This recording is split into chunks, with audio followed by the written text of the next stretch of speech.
l'orgueil. Amen. Quand Dieu te fait dire ce qu'il a demandé que tu dises à l'instant qu'il faut, laisse les gens juger comme ils veulent. Mais toi, tu n'es pas orgueilleux, tu n'es pas arrogant. Mais par contre, la société d'aujourd'hui, dans laquelle nous sommes, les gens parlent, pas parce que Dieu leur a demandé de parler, pour leur fierté personnelle. Ils sont plus grands que les autres. Et ça, même pas avant qu'ils ne parlent, ou le matériel qu'ils utilisent là, les gens ont utilisé ça avant. Dieu dit de parler comme il souhaite que nous parlons. Jésus, avant de parler, demandait à Dieu d'abord avant de parler. Et quand ça venait par sa chair, il disait à Dieu, Papa, que ne soit pas ma volonté, mais ta volonté. Il y a des moments où Jésus a dit ça. Même Paul, par moment, disait que ceci, ce que je dis là présentement, ne vient pas de moi. Ne vient pas de Dieu.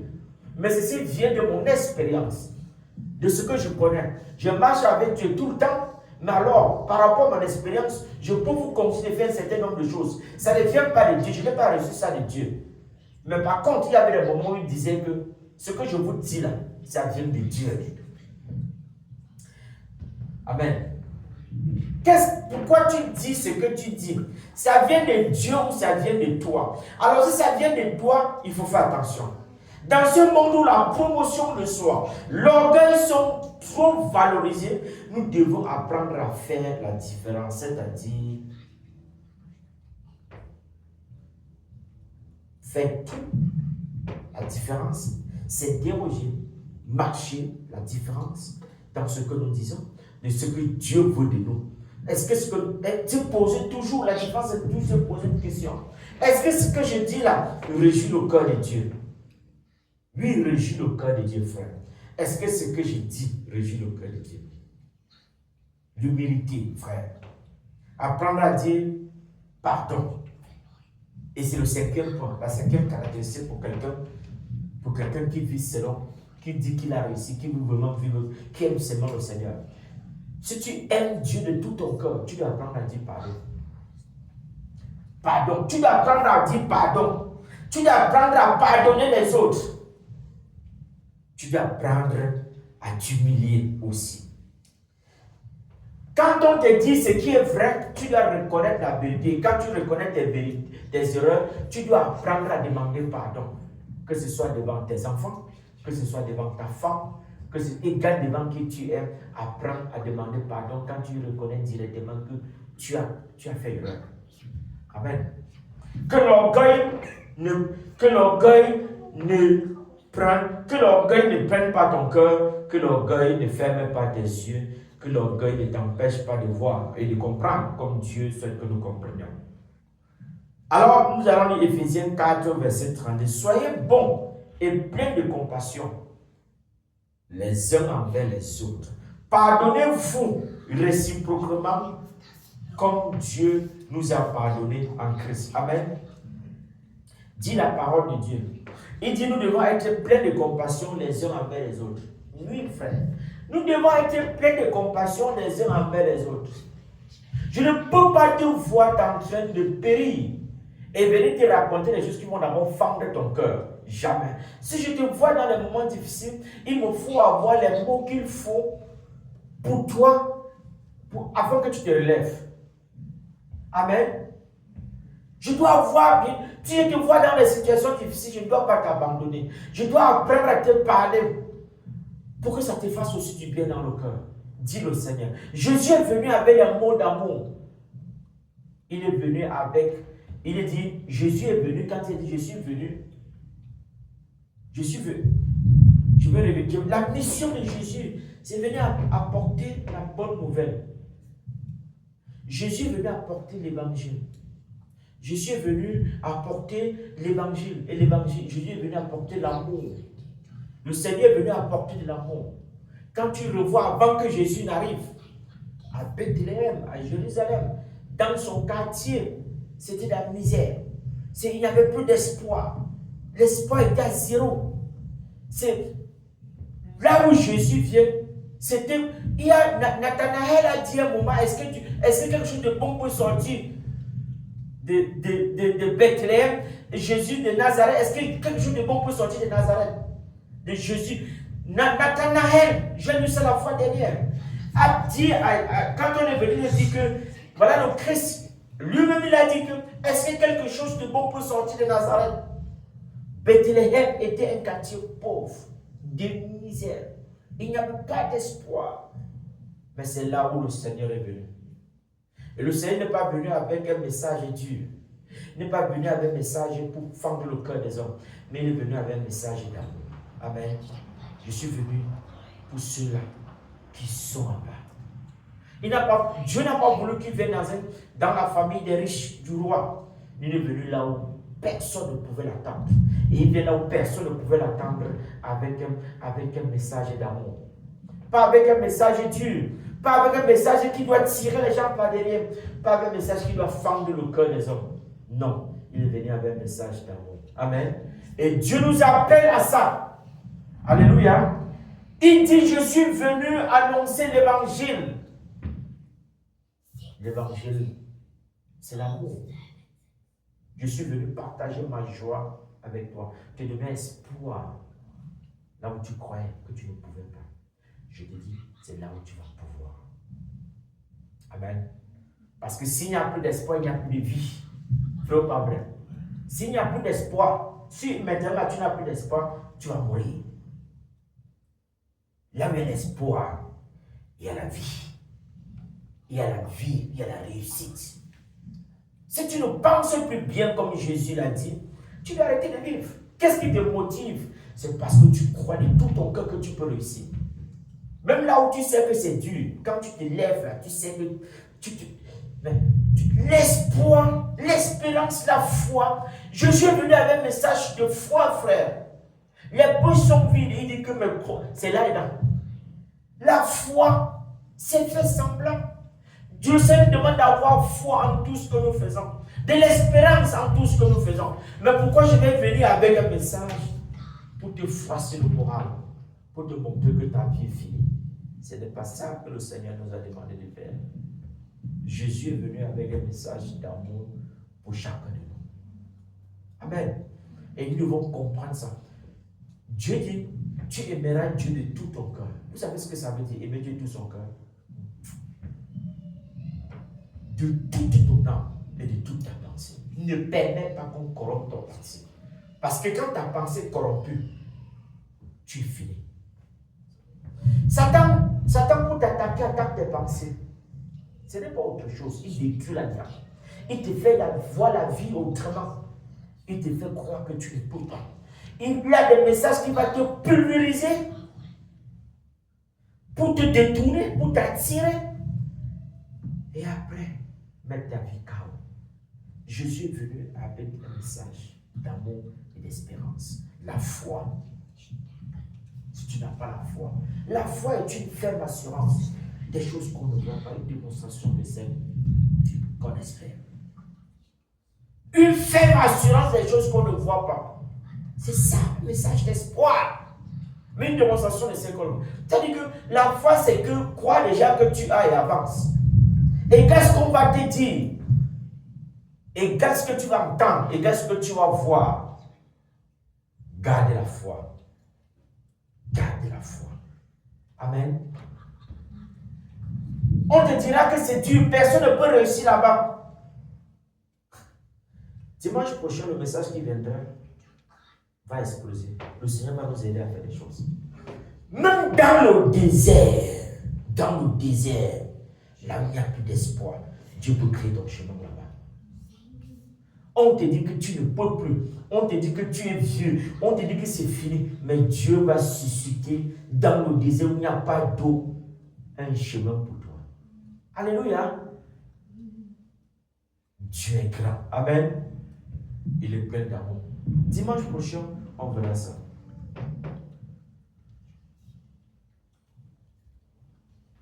Alors,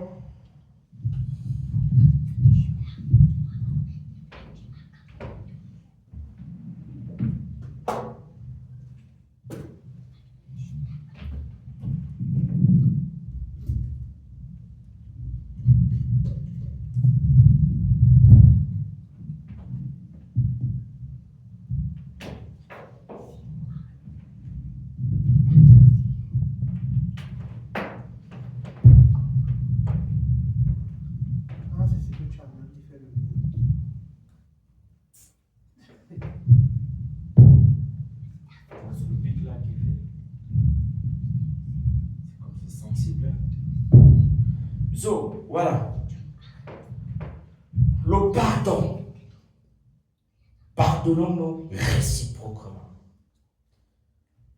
Quand tu aimes Dieu, quand tu aimes le Seigneur, tu dois apprendre à pardonner. À pardonner à l'autre. Et le 6e point, c'est la maîtrise de sa langue. Le 7e point, c'est de la diligence. Et je veux la maîtrise de la langue. La diligence, c'est de rechercher l'excellence. C'est le 7e point. La diligence, c'est la recherche de l'excellence. L'engagement. Rechercher l'excellence dans tout ce que tu fais. Celui qui aime Dieu aime l'excellence. Je dis l'excellence. Celui qui aime Dieu aime l'excellence. Parce que notre Père, c'est un Père d'excellence. Amen. Dieu aime l'excellence. C'est excellent. Le meilleur note. Fais tout. Quand tu aimes le Seigneur, cherche toujours à être devant. Ce n'est pas de ce que les gens pensent là. C'est l'excellence. Celui qui aime Dieu est excellent. C'est quelqu'un de très engagé aussi. C'est un travailleur. C'est un bosseur. Tu ne peux pas aimer Dieu et être paresseux. Ça ne marche pas ensemble.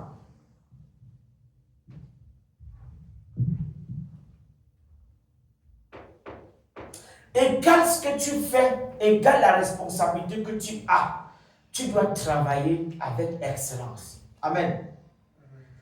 Même si au travail, on t'a donné un mauvais rôle, un mauvais poste, selon les hommes. Mais ce poste-là peut être une autre porte pour toi, si tu as compris les principes de Dieu. C'est-à-dire, ce qu'on te donne de faire au boulot, tu n'as pas besoin de te plaindre. Amen. Tu dois faire ça avec excellence. Alléluia. Tout ce que tu as à faire, là où tu es, dis tu veux le faire pour la gloire de ton Père. Parce que ton Père, tout ce qu'il touche, il le touche avec amour. Quand on avait envoyé Joseph en Égypte, il était esclave là-bas. Le type chez qui il était, il avait des responsabilités là-bas. Tout ce que Joseph faisait, il faisait ça bien. Et il avait la réussite partout. La Bible dit que la prospérité l'accompagnait. Je dis exactement les mots de la Bible. Que la prospérité l'accompagnait partout où il était. Le gars avait compris ça. Et je dis à ton sujet que la prospérité t'accompagne aujourd'hui au nom de Jésus-Christ. Amen. Et c'est pour la raison pour laquelle tu dois travailler avec diligence. Tu dois travailler avec excellence. Tu dois travailler avec amour. Parce que c'est Dieu qui a voulu, c'est parce que c'est Dieu qui t'amène qui fait que tu travailles avec amour. C'est pas parce que les autres ont des meilleures positions, où ils sont très bien rémunérés, que tu dois croire que ce que tu as à faire, ou ta responsabilité, tu la fais n'importe comment. Non, tu dois la faire très bien. Amen. Si tu as à apprendre, apprends très bien. Si tu as à coiffer, coiffe très bien. Il faut être sage même quand tu travailles. Tu reçois les clients, tu leur donnes les jus. Il faut avoir de la sagesse de Dieu. Parce que la sagesse de Dieu va t'amener à garder toujours ta clientèle. Quand tu reçois quelqu'un pour tresser, il faut avoir la bonne parole. Accompagne la personne même avec un jus. Offre-lui un jus. Regardez dans les salons, quand vous allez dans les entreprises des Allemands, des grosses entreprises là, on te reçoit dans le café. Vendredi dernier, je suis allé quelque part, j'arrive. Tu veux boire le café, tu veux boire de l'eau. C'est de la sagesse. Le monde a compris ça, mais ils se sont enorgueillis. Ils prennent ça de Dieu. Tu arrives n'importe où, ils sont fiers, ils savent, ils veulent te garder. Ils ne veulent pas que tu partes. Un jour, c'est quoi par rapport à ce qu'ils vont gagner sur toi? Le client vient, reçois bien ton client, arrange ta chaise, prépare un bon jus, tu lui donnes une boîte et tu tresses. Tu ne gardes pas l'argent là. Parce que ce que le client là va te donner est plus que le jus que tu lui donnes. La sagesse de Dieu t'ouvre les portes. Amen. La sagesse de Dieu accompagne tes pas. Il faut être sage. Il faut savoir parler. Il faut savoir te tenir. Il faut avoir de l'hospitalité dans ton style de vie. Abraham a reçu Dieu sans savoir qu'il recevait Dieu. Et c'est par la suite qu'il a compris qu'il recevait Dieu. À cause de son hospitalité. Amen. Donc en cherchant à faire tout bien, par la grâce de Dieu, en cherchant la voix de Dieu dans tout ce que tu veux, dans tout ce que tu t'y mets, dans tout ce que tu touches, tu es béni.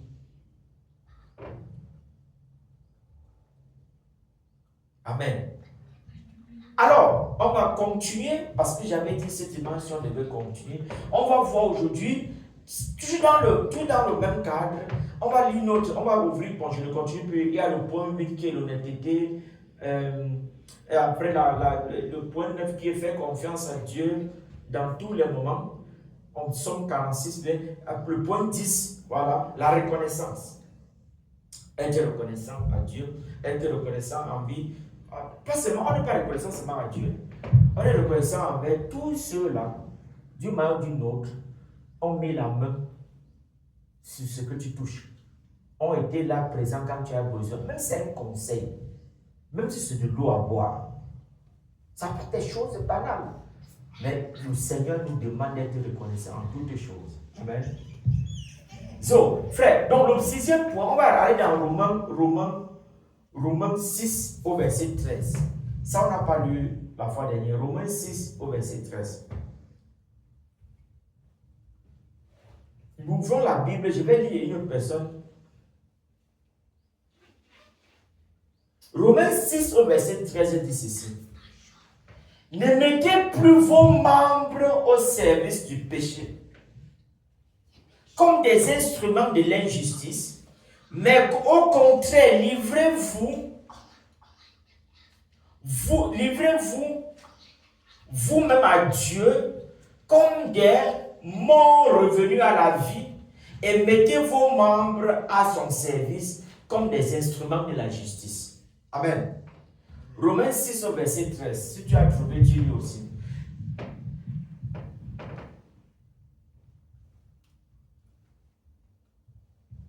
Il dit ne mettez plus vos membres au service du péché comme des instruments de l'injustice, mais au contraire, livrez-vous vous-même à Dieu comme des morts revenus à la vie et mettez vos membres à son service comme des instruments de la justice.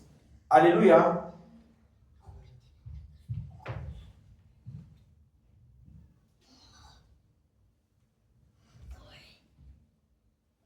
Ne mettez plus vos membres au service du péché. Ne mettez plus vos membres au service du péché. Ne mettez plus vos membres au service du péché. Ne mettez plus vos membres au service de l'injustice. Ne mettez plus membres au service de la prostitution. Ne mettez plus membres, ne vous mélangez plus avec du péché. N'allez plus là où la gloire de Dieu ne règne pas. Ne vous mélangez pas n'importe comment. Le Seigneur demande de prêter attention. Ne touchez pas ce qui est injuste aux yeux de Dieu.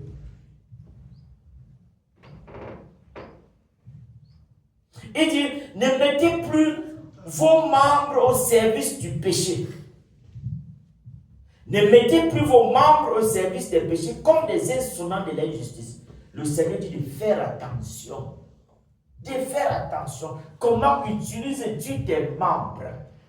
Comment utilises-tu tes pieds? Comment utilises-tu tes mains, tes bras, ta tête, ton corps? Comment peux-tu donner ton corps à l'injustice, au péché? Comment peux-tu coucher avec les hommes? Comment peux-tu prétendre être enfant de Dieu et tu mélanges ce que Dieu t'a donné avec ce qui n'honore pas le Seigneur? Comment peux-tu prétendre vivre avec des gens qui n'honorent pas le Seigneur? Pourtant, tu sais toi-même que tu as fait ta prière de repentance et la Bible nous dit que le jour où tu l'as fait, Dieu t'a donné une puissance. La puissance, c'est Jean 1, verset 12 et 14 comme ça. Tu as reçu une puissance et c'est l'Esprit de Dieu. Comment peux-tu mélanger cet Esprit de Dieu-là avec un environnement pur, impur, avec un environnement qui n'honore pas le Seigneur? Si tu es dans un environnement qui n'honore pas le Seigneur, c'est pour rendre la justice de Dieu et non se faire corrompre. Si tu sors pour aller quelque part qui est injuste, alors là où tu seras, prône plutôt l'évangile du Seigneur. Amen. Ce n'est pas pour rester et on te pompe les oreilles avec ce qui n'honore pas le Seigneur. Le Seigneur dit de sortir aller prêcher l'évangile, oui, dans les coins, chez les païens, oui. Mais le Seigneur dit de parler, d'ouvrir ta bouche et parler. Et non se laisser corrompre. Comment peux-tu prétendre aller quelque part servir le Seigneur? Au lieu de servir le Seigneur, c'est plutôt Satan qui te sert. C'est plutôt le péché qui inonde ta vie.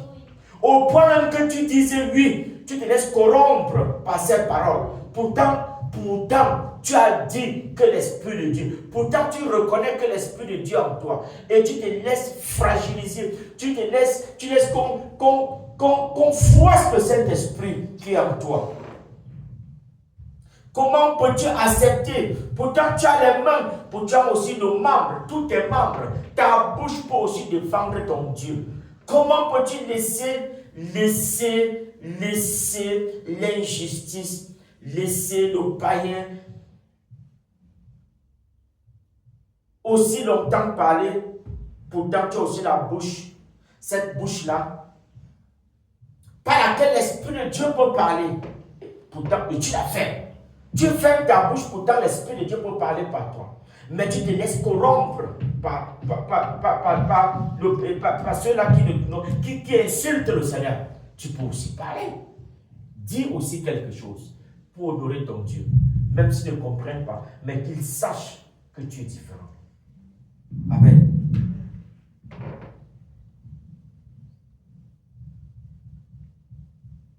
Oui. Ne mettez plus vos membres au service du péché. Ne mettez plus vos membres au service du péché. Que ce soit la faim. Oui. L'Esprit de Dieu qui est en toi, qui te parle et tu résistes. Qui te parle et tu résistes. Il dit, je suis en toi mon fils. Utilisez-moi comme il faut utiliser. Parle avec puissance. Parle avec autorité. Pourquoi tu as peur? Tes membres, ta bouche aussi, c'est un membre de ton corps. Parle. Parle. Tu ne dois pas utiliser tes doigts et tes mains au service des choses, au service du péché, aux choses qui n'honorent pas le Seigneur. Tu ne dois pas utiliser ton corps. Tu ne dois pas laisser ton corps être utilisé n'importe comment. Parce que tu penses que comme tu n'es pas marié, il faut aller faire du n'importe quoi dehors. Tu ne dois pas utiliser tes membres et ta bouche pour faire la promotion de Satan, du mal. Ta bouche est faite pour la promotion de Dieu. Amen. Il y en a qui sont maintenant là pour faire la promotion du mal. Parce que tout le monde parle comme ça, il faut parler comme ça. Non, tu n'es pas n'importe qui. Tu es monsieur le fils du Dieu vivant.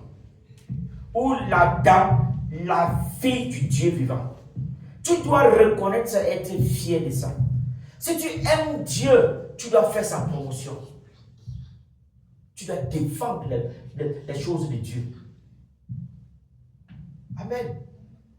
Et ça doit être le cri de ton cœur. Si tu ne veilles pas sur toi, l'ennemi prendra la place. Si tu crois que tu es seul, l'ennemi va, et tu ne cherches pas l'orientation de Dieu, on va voler, l'ennemi va t'attirer. Et ils sont toujours là, ils rôdent autour de toi. Ils veulent que tu tombes. Ils veulent Satan veut que tu fasses sa promotion. Mais regardez l'extérieur. On fait la promotion du mal, il n'y a pas moins. Matin, midi, soir, c'est de ça qu'on parle. Où sommes-nous chrétiens pour faire aussi la promotion de Dieu? Même dans ta maison, tu es dans ta maison. Dans ton... Le chien est fort chez lui, non? Moi, je trouve que le chien est fort chez lui, non? Là où tu peux parler. Satan vient par la place. Les amis arrivent et te posent un style de vie. Et comme tu dois parler dans ta propre maison, impossible. Impossible. Dieu nous a donné la bouche. C'est pour parler de lui. Jésus parlait. Jésus parlait. Jésus parlait. Tu n'as pas parlé. Même si tu es chez quelqu'un, il donne son avis. S'il demande ton avis, dis comme Dieu a dit. Ce n'est pas parce que tu es chez quelqu'un que tu vas commencer à te mélanger dans son système. Qu'est-ce que Dieu a dit? Et c'est ça que tu dois dire. Amen. Ta bouche, c'est aussi un membre de ton corps. C'est pas seulement les pieds, les mains, non. Toutes les parties de ton corps. Ce que tu peux utiliser pour glorifier ton Dieu avec, il faut le faire.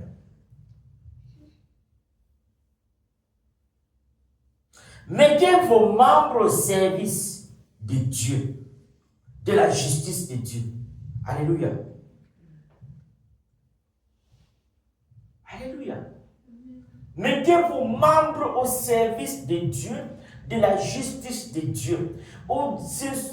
Mettons, Dieu béni, bien-aimé. Je dis encore Dieu béni. Ne te laisse pas influencer parce que tu vois, tu entends. La société va te faire aller voler parce qu'il y a un esprit de compétition malsain. Tout le monde veut seulement faire quelque chose. Les réseaux sociaux, c'est alors la magie. Dieu a parlé à Moïse à quel âge? Hein? Moïse avait quel âge? Hein? Il avait 80 ans. Dieu parle à Abraham quand il avait quel âge? Quand il demande de quitter la maison de son père et sa mère. Aller quelque part. Il avait quel âge? Il avait 75 ans. Isaac, quand il s'est marié, il avait quel âge? Il n'avait encore rien commencé, il avait quel âge? Dans la quarantaine. Pourquoi aujourd'hui on va te raconter, quand tu vis selon Dieu, selon la volonté de Dieu, si tu vis selon la volonté de Dieu, regarde à Dieu, c'est lui qui définit le temps pour toi. Amen. C'est lui qui définit le temps pour toi. Ce n'est pas les circonstances de la vie ou que la société te montre. Tu vas t'accrocher là-dessus et croire que tu es en retard. Non. Si c'est Dieu, tu n'es pas en retard. Si tu vis comme Dieu le souhaite, tu ne seras jamais en retard. Si tu fais comme Dieu, tu travailles comme Dieu, tu agis comme Dieu, tu ne seras jamais en retard. Amen. Jamais, tu ne seras jamais en retard. Mais si tu veux faire comme la société te demande de faire, tu vas aller là où tu ne devais pas arriver. Tu ne devais pas aller. Tu vas entrer là où tu ne devais jamais entrer. Fais tout comme Dieu demande. Est-ce que Dieu demande de travailler? Oui. Est-ce que Dieu demande d'apprendre? Oui. Est-ce que Dieu te demande de... Il dit la diligence dans tout, l'excellence dans tout, l'engagement dans tout. Il n'y a pas les... Fais tout. Fais tout comme Dieu le demande. Si tu ne réussis pas, c'est que ce n'est pas Dieu. Si tu fais comme Dieu, le plus souvent, c'est nous le problème. Parce que nous nous laissons beaucoup influencer par les circonstances de la vie. On veut imiter. Tu n'as pas besoin d'imiter. Qu'est-ce que Dieu a dit sur toi? Tu n'as pas besoin d'être jaloux. Ta bénédiction, tu ne la discutes pas avec une autre personne. Mais si tu laisses ta bénédiction pour suivre la bénédiction d'une autre personne, c'est là où tu vas tomber. Qui a dit que tu vas réussir à 20 ans? C'est écrit où? C'est écrit où que tu vas réussir à 30 ans? C'est écrit où que tu vas construire une maison à 30 ans? C'est pas parce que j'ai construit une maison à 30 ans que tu vas construire une maison à 30 ans. Alléluia. Dieu bénit. Il demande de travailler en puissance. Dieu demande de travailler. Dieu demande de travailler. C'est celui qui ne travaille pas. C'est celui qui ne travaille pas, qui se laisse influencer par les circonstances là. Mais si nous travaillons comme Dieu le demande, Tu ne seras jamais en retard. Tu ne seras jamais en retard. Amen. Tu ne seras jamais en retard. Tu ne seras jamais en retard si tu travailles. Tu ne seras jamais en retard si tu... Parce que beaucoup pensent que servir le Seigneur, c'est de se coucher. Et tu attends que ça descende du ciel. Non. Si tu attends que ça descende du ciel, tu vas passer toute ta vie là-dedans. Pas à l'école, oui. Lève-toi, tu pars au travail, oui. Travaille dur. L'hiver tombe, tu te lèves, tu n'as pas besoin de rester à la maison. Tu restes à la maison, pourquoi? Pourquoi tu vas prendre les crank and shine? Pourquoi? Pourquoi Dieu te donne la santé, tu vas déclarer que tu es malade? Tu sais que tu es en santé. Parce que tu ne veux pas travailler, tu vas prendre le crank and shine. Depuis que je travaille, je n'ai jamais pris le crank and shine. Je n'ai jamais pris. Mais pourquoi je vais le prendre? Pourquoi je vais déclarer les choses pour moi? Pourquoi je vais tuer ma bénédiction?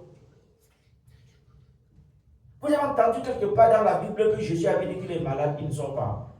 Pourquoi tu vas prétendre que tu es malade? Si tu vois tout selon Dieu, pourquoi tu seras derrière? Si tu vois comme Dieu le demande de voir, tu travailles comme Dieu te demande de travailler, pourquoi tu seras derrière? Le problème, ce n'est pas Dieu. Le problème, c'est que nous sommes impactés négativement. L'environnement dans lequel nous sommes nous amène à voir la vie toujours autrement. La jalousie, c'est l'esprit de concurrence. La peur, pourquoi tu vas avoir peur si tu sais que ce que tu fais est bien et que tu le fais selon selon le Seigneur? Pourquoi? Servir Dieu, ce n'est pas dormir. Pas à l'école. Travaille. Travaille. Cherche l'excellence.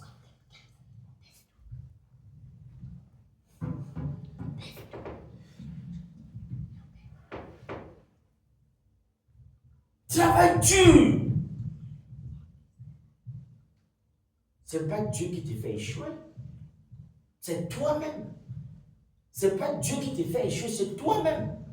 C'est parce que tu n'as pas travaillé comme il faut travailler. Ce n'est pas le Seigneur. Et qui t'a dit que l'échec dans lequel tu te trouves aujourd'hui là, c'est la fin de ta vie? Qui l'a dit? Qui a dit ça? C'est parce que tu as échoué aujourd'hui que ton avenir est bloqué. Parfois, il faut passer par là peut-être pour voir bien demain.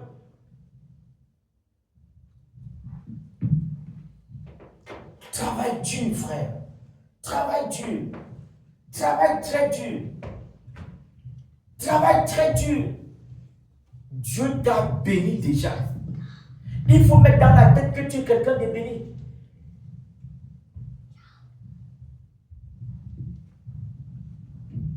Pourquoi tu crois que tu es inférieur à l'autre?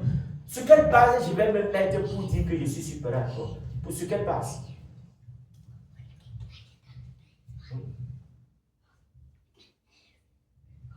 Celui qui croit qu'il est supérieur aux autres, un enfant de Dieu ne pense pas comme ça. Un enfant de Dieu, c'est un serviteur.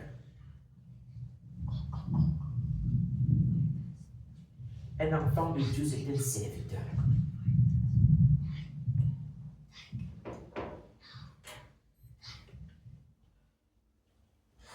Alors quand je vais sauter une partie, je vais aller dans Marc 14, verset 36.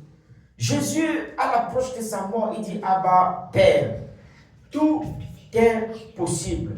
Il dit: tout est possible. Il dit à Dieu que Papa, tout est possible à toi. Éloigne de moi cette coupe. Toutefois, non pas ce que je veux, mais ce que tu veux.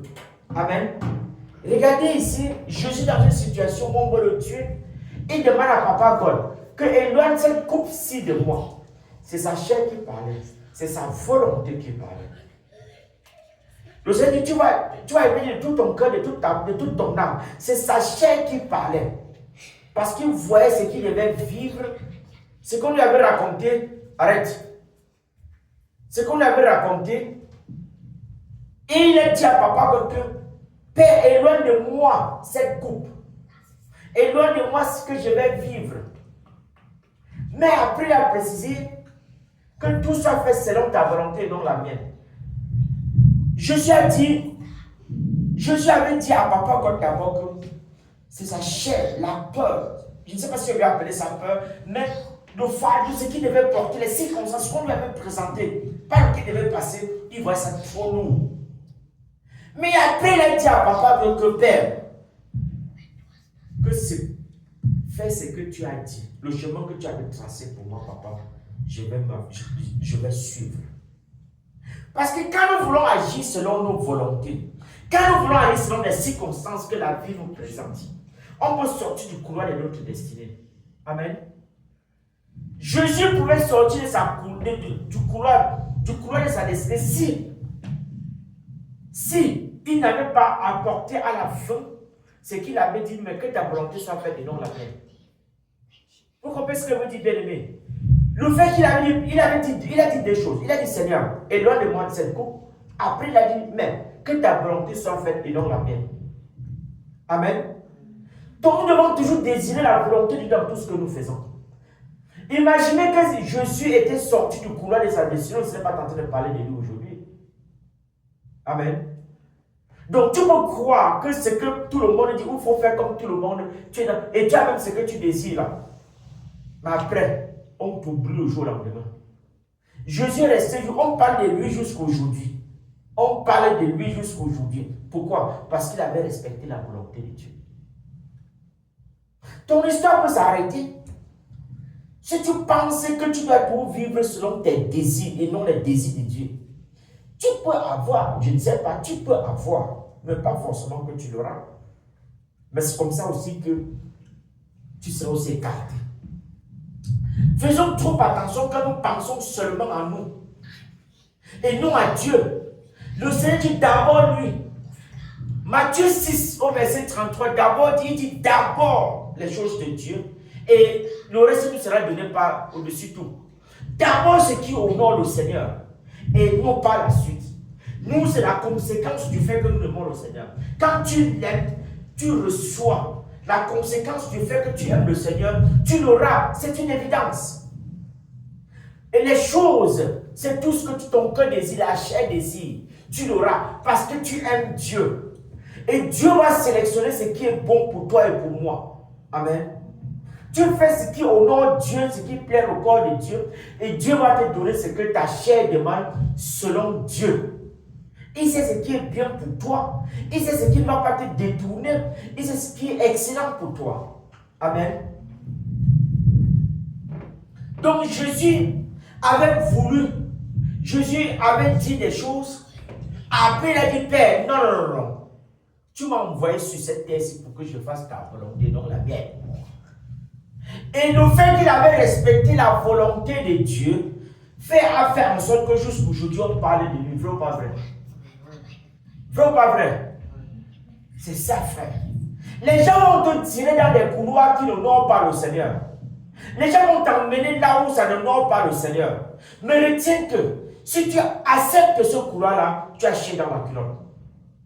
Tu as chié dans la culotte. Le monde te présentera. Le monde te présentera, tu vas toujours te présenter des choses qui vont t'éblouir. Mais Satan est venu, rappelez-vous comme Jésus était au désert. Quand il est sorti des eaux, allô? Quand il est sorti des eaux, Zoé, Rose. Quand il est sorti des eaux, quand Jésus est sorti des eaux, il est parti au désert. Qu'est-ce que Satan est venu? Qu'est-ce que Satan a fait? Satan lui a tout montré. Oh, si tu fais ci, je vais te donner ça. Tu fais ci, je vais te donner ça. Voilà toute la richesse. Satan lui a tout montré, vrai ou pas vrai? Mais qu'est-ce que Jésus avait fait? Qu'est-ce que je disais? Si tu ne connais pas la volonté de Dieu, tu cuis. Pour le monde d'aujourd'hui te présente des choses qui vont toujours t'attirer.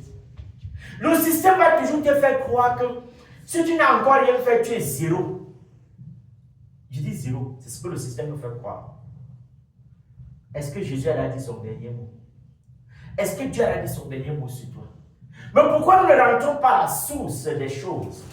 Nous ne rentrons pas voir le Créateur pour lui demander le plan de notre vie.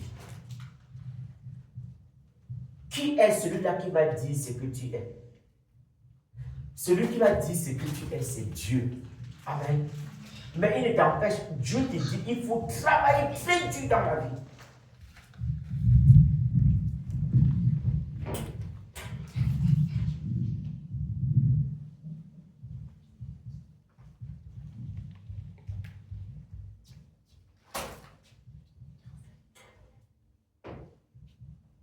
Respecter la volonté, ne nous laissons pas détourner parce que le monde nous présente des choses compliquées.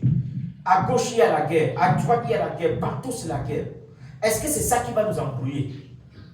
L'enfant de Dieu doit comprendre qu'il est enfant de Dieu et il est enfant de Dieu et il sait ce qu'il doit faire.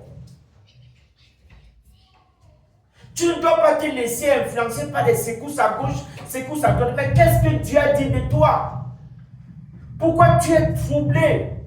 Mais qu'est-ce que Dieu a dit de toi? Qu'est-ce que Dieu a dit de nous? C'est ça.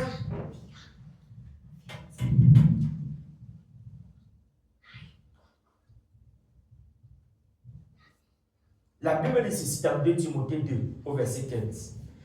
2 Timothée 2 au verset 15, la Bible dit ceci. Efforce-toi de te présenter devant Dieu comme un homme éprouvé. Efforce-toi de te présenter devant Dieu comme un homme éprouvé. Un ouvrier qui n'a point à rougir, mais qui expose avec droiture la parole de la vérité. Qui expose avec droiture la parole de la vérité. Qui ne jongle pas. Qui n'accepte pas n'importe quoi, expose avec droiture la parole de la vérité. Il dit ici que efforce-toi de te présenter devant Dieu comme un homme éprouvé. Un homme, oui, qui a été taillé des circonstances. Il a compris. Un homme qui a de l'expérience. Un homme qui a vécu des choses. Un homme qui comprend des choses. Un homme qui a un renouvellement avec la sagesse de Dieu.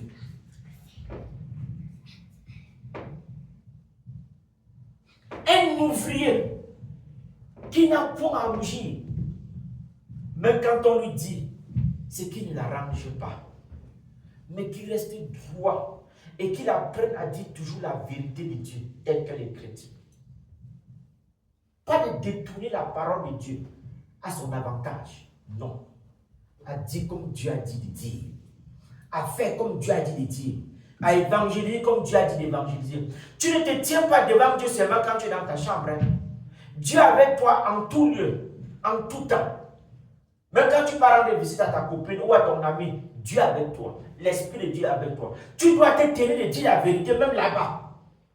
Pas de jongler, pas de... Dieu n'est pas dans ça. Tu dois apprendre à dire la vérité de Dieu, même si ça va faire mal aux autres, comme Dieu le désire. Et comme Dieu a dit dans sa parole. C'est celui-là qui aime le Seigneur. Comment peux-tu prétendre aimer Dieu et tu fais des jongleries à tout moment? Et tu fais des jongleries à tout moment. On tourne la parole de Dieu pour faire plaisir aux autres. Pourtant, tu as l'Esprit de Dieu avec toi. L'Esprit de Dieu avec toi. L'Esprit de Dieu est avec nous. Amen. L'Esprit de Dieu est avec nous. Alléluia. Le Seigneur dit, efforçons-nous, efforce-toi de te présenter devant Dieu comme un homme éprouvé. Comme un homme éprouvé. Comme un homme éprouvé. Comme un enfant. Comme un homme humble. Comme un homme. Comme un enfant. Comme un homme qui peut dire oui, merci Père. Tu as raison. Tu as été éprouvé. Qui est passé, qui a de l'expérience. Comme Dieu le désire. Oui. Ne parle pas devant Dieu avec de l'orgueil. Ne détourne pas la parole de Dieu. Parle de Dieu comme il le désire. Égal où tu seras. Amen. Égal où tu seras. Ne parle pas devant les hommes. Tu peux dire que Dieu ne te voit pas. Dieu te voit. Il est avec toi tous les jours. Dieu est partout. Ne crois pas que tu es quelque part et tu crois que comme tu es seul là-bas, là, Dieu est partout. Dieu est partout. Apprends à parler de ton Père partout. Apprends à faire la fierté de ton Dieu partout. Apprends à représenter Dieu partout. C'est de ça dont il est question. Si tu ne comprends pas ça, c'est que tu n'es pas enfant de Dieu. Tu dois représenter Dieu partout. Chez les amis, chez les voisins, partout. Amen. Que la gloire lui revienne au nom de Jésus-Christ. Amen. Amen.